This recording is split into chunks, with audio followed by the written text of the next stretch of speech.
Bonjour, donc je suis Yann Leroux, je suis le directeur général France d'Integral Ad Science. Alors, plutôt très bien, et peut-être qu'il faut commencer par définir ce que c'est que la qualité média. Donc nous, ce qu'on mesure en termes de qualité média, c'est différentes facettes. La première, ça va être la visibilité, dont le marché français est l'un des inventeurs d'ailleurs, a inventé la visibilité publicitaire. Les autres dimensions qu'on mesure, c'est le contexte de diffusion, avec notamment des environnements problématiques pour les marques. Et puis on va mesurer la fraude, donc des impressions frauduleuses vues par des robots qui n'ont évidemment aucun intérêt pour les marques. Et donc si on regarde ces différentes dimensions, chacune d'entre elles, sur la visibilité, sans surprise, puisque c'est un grand sujet de priorité pour le marché français depuis très longtemps. Sur la visibilité, le marché français est très bien positionné par rapport aux autres marchés, avec 61% des impressions qui sont considérées comme visibles, ce qui est très au-delà des États-Unis, l'Angleterre ou l'Allemagne par exemple. Si on regarde sur la fraude, donc des impressions principalement vues par des robots, donc qui n'ont pas d'intérêt, qui sont littéralement du gâchis publicitaire, on a aujourd'hui 7,7% des impressions qui sont considérées comme frauduleuses sur le marché français, ce qui nous positionne moyennement pour le coup, puisque les États-Unis ont plus d'impressions frauduleuses, mais l'Angleterre et l'Allemagne en ont moins. Donc on est un petit peu dans le milieu du peloton. Et si on regarde la brand safety, donc les contextes problématiques pour les marques, eh bien on est plutôt bien positionné à nouveau, avec une part d'impressions frauduleuses de 7% à peu près, qui nous place très bien. Donc globalement un paysage plutôt favorable, mais il faut rentrer dans le détail. Selon la métrique qui importe le plus la marque en question, on va avoir une situation qui va être soit très favorable, soit moyennement favorable.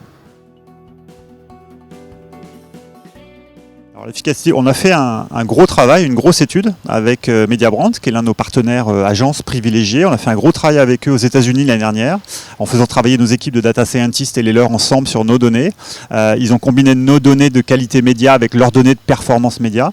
Et la finalité de cette étude était de bien comprendre la corrélation, le lien de cause à effet entre qualité média d'un côté et performance média de l'autre, qui est un petit peu le sujet qui importe le plus, qui est le seul sujet qui compte vraiment. Et les résultats, c'est que c'est la durée d'exposition qui compte en fait. Donc on a sur le marché aujourd'hui, tout le monde parle d'impressions visibles, non visibles, avec différents critères. Mais en fait, quand on regarde dans le détail, la visibilité, c'est sous l'angle de la durée qu'il faut la regarder, plus que de la part de la publicité, la surface qui est vue. Et ça, c'est assez nouveau et assez révolutionnaire.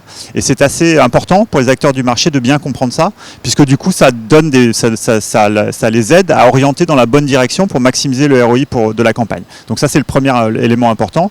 Le deuxième, c'est que cette étude a permis de découvrir que un autre paramètre très important, c'est l'encombrement publicitaire. Avec beaucoup de bon sens, on peut présumer qu'une pub sur une page où il y a 5 autres pubs va être moins efficace que la même pub sur une page où il n'y en a aucune autre, où il y en a une seule autre. Donc évidemment, l'encombrement publicitaire compte beaucoup. Et cette étude a eu le mérite de le démontrer, de le chiffrer, de le démontrer scientifiquement. Et donc, encore une fois, de donner aux acteurs du marché des pistes pour optimiser et maximiser la qualité média à but final, avec le but final de maximiser la performance média.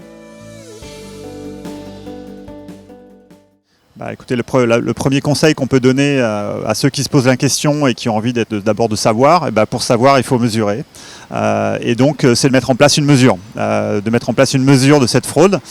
Deuxième conseil qu'on peut faire quand on veut mettre en place cette mesure, c'est de le faire avec un acteur certifié. Il y a un organisme sur ce marché qui certifie et valide la qualité de solutions techniques, de solutions de mesure. Cet organisme, c'est le MRC, c'est un organisme américain. Donc, si vous décidez de mesurer pour y voir clair et vraiment savoir où vous en êtes par rapport à la fraude, choisissez un acteur certifié MRC. Ils ne sont pas très nombreux, nous en faisons partie.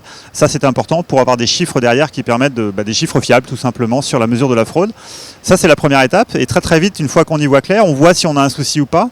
Selon toute probabilité, notre expérience, c'est qu'on en trouve, parce qu'il y en a beaucoup. Il y en a partout. C'est maintenant très présent dans le digital. C'est de déployer une solution qui permette d'activement bloquer cette fraude. Et là aussi, il y a des solutions comme les nôtres, comme celles qu'on propose, qui permettent de bloquer cette fraude à tous les niveaux de la chaîne de distribution du digital, qu'on soit agence, qu'on soit plateforme programmatique, qu'on soit vendeur d'espace. Et on a des clients spécifiquement pour la fraude dans chacune de ces catégories qui bloquent la fraude grâce aux solutions. Et la solution est extraordinairement efficace, c'est-à-dire qu'on arrive à des niveaux de fraude entre 0 et 1% quand on déploie ces solutions. Donc la bonne nouvelle sur la fraude, c'est qu'il y a des solutions qui existent et qui permettent d'effectivement bloquer, très efficacement bloquer cette fraude.